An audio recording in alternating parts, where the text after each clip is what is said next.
lost. This is what it looked like exactly 1 week ago at the U.S. Capitol, and the president did not say anything even close to what he just said. Dana. Hey, mister, I want a drink of water. Say, will you children be quiet, please? Now be quiet.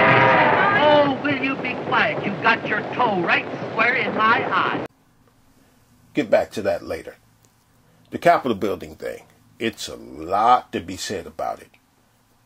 But I won't talk about the more pressing issues in this commentary. This one, I'll just look at the most pathetic part, which are the people who are trying to explain it away.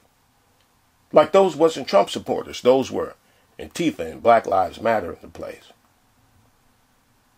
They erected gallows out there, but they still think that there are some excuses left to make. When really, there are only two wise things to do here. All else makes you look silly.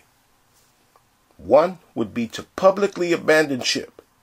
Off the Trump train you go. Two would be to be absolutely quiet about it. Shh.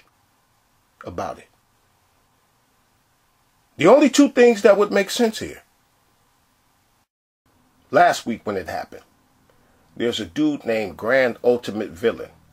I commented on his stuff.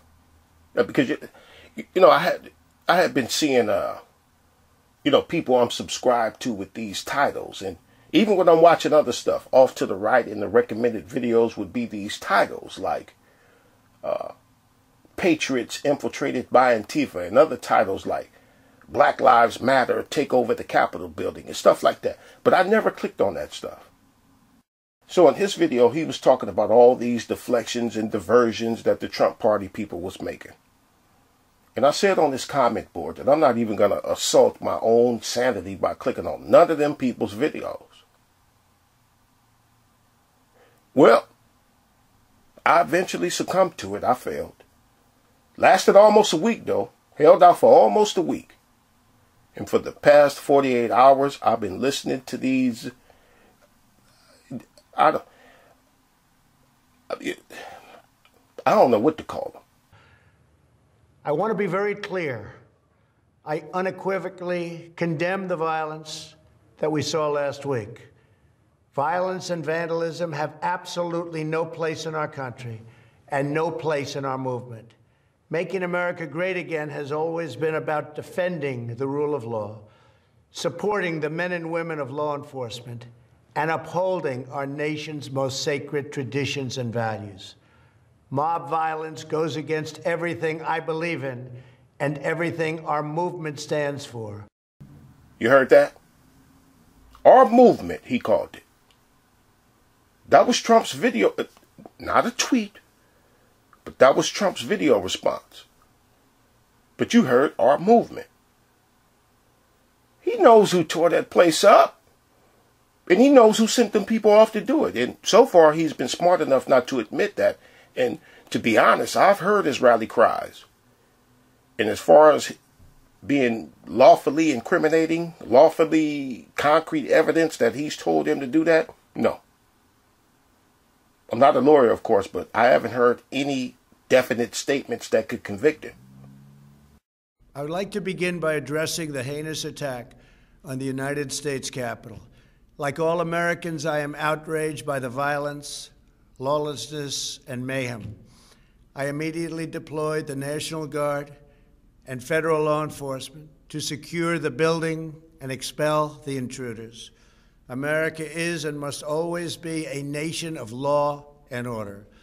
The demonstrators who infiltrated the Capitol have defiled the seat of American democracy. To those who engaged in the acts of violence and destruction, you do not represent our country. And to those who broke the law, you will pay. I played that clip last week of him feeding his supporters to the wolves. So when I hear people like Sister Sunshine TV, I wonder, how far does loyalty need to go? And at what point does loyalty become mindless dronism?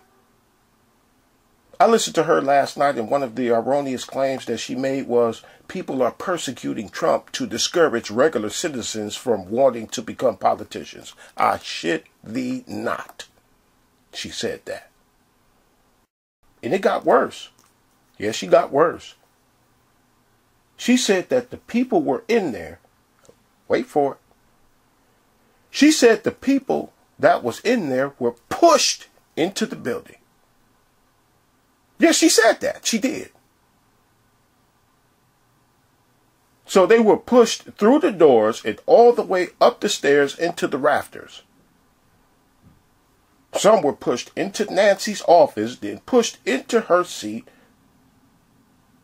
Then his legs were pushed onto her desk, and the momentum of the crowd's push was so strong that it pushed a smile onto his face.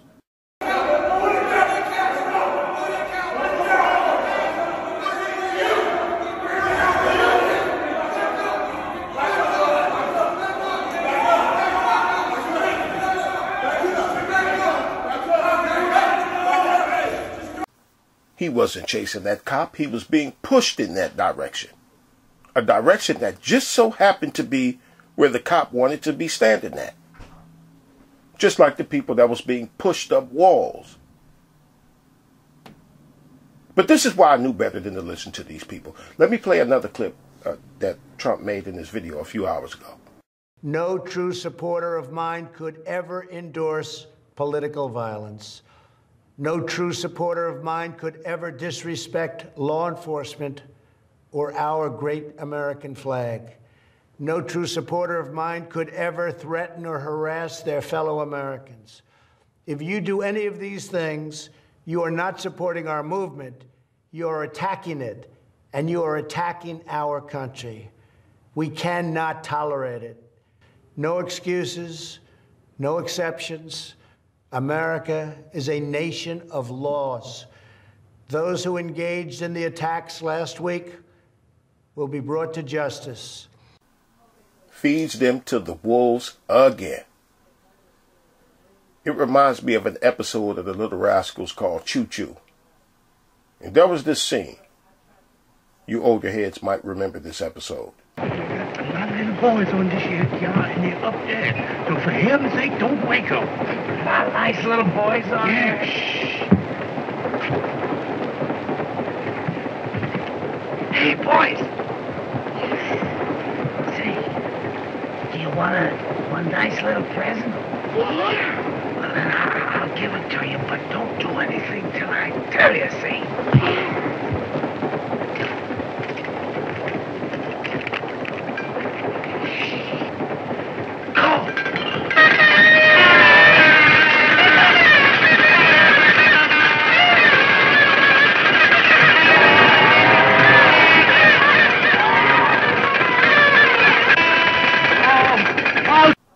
Sends them out there to the Capitol to make all that noise while he tries to sneak off.